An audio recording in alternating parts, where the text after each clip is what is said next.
ำลังเดินกำลังเดินที่ชายหาด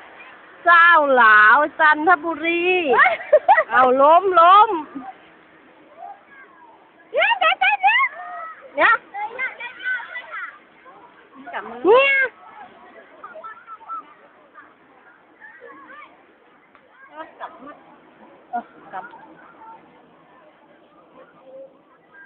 เจ้าหลาวจันทบุรีสวัสดีครับสวัสดีครับสวัสดีครับโอ้โหไม่ซื้อ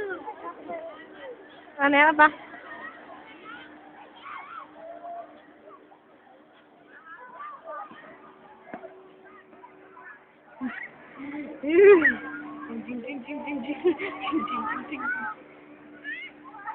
เนี่ยเป็นครั้งแรกนะครับเนี่ยเป็นครั้งแรกครับที่เข้ามาเล่น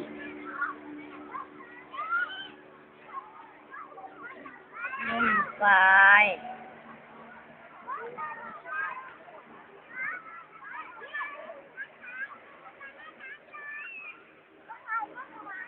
น้ำหนักก็ได้นะ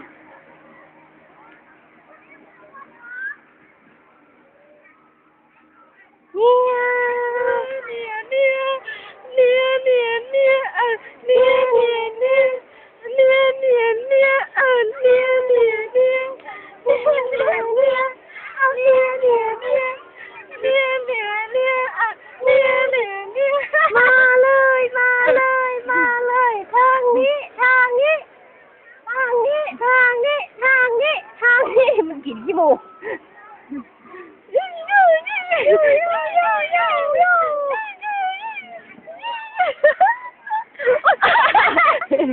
เอา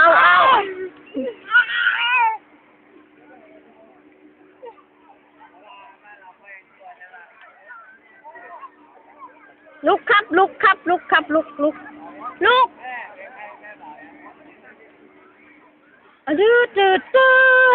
จืดมาเลยอันนี้ไอ้สีชมพูเจอนะครับไม่ได้ซื้อ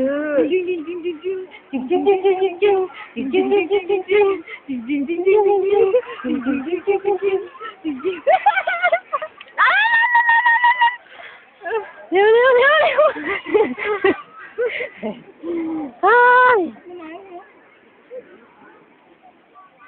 หาดเจ้าหลาวจันทบุรีอันนี้น้ำหวานคนหน้าบานใช่ค่ะ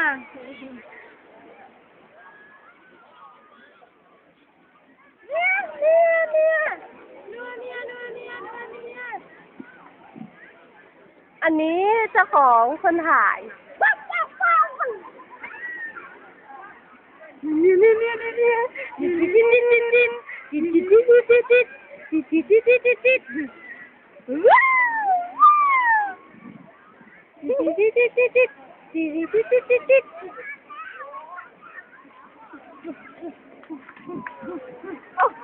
ไปไม่เป็นครับไม่เป็นห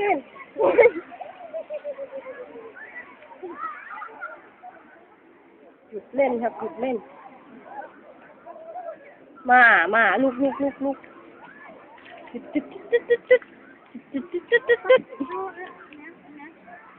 ไป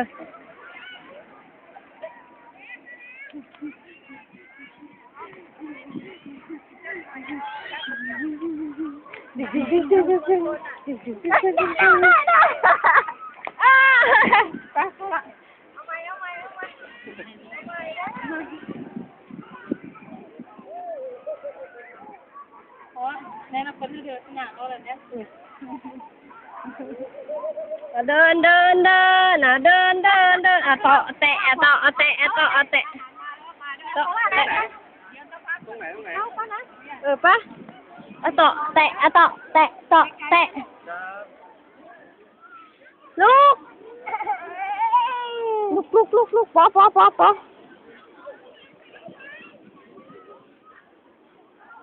ก็ว่าได้เอาต้อย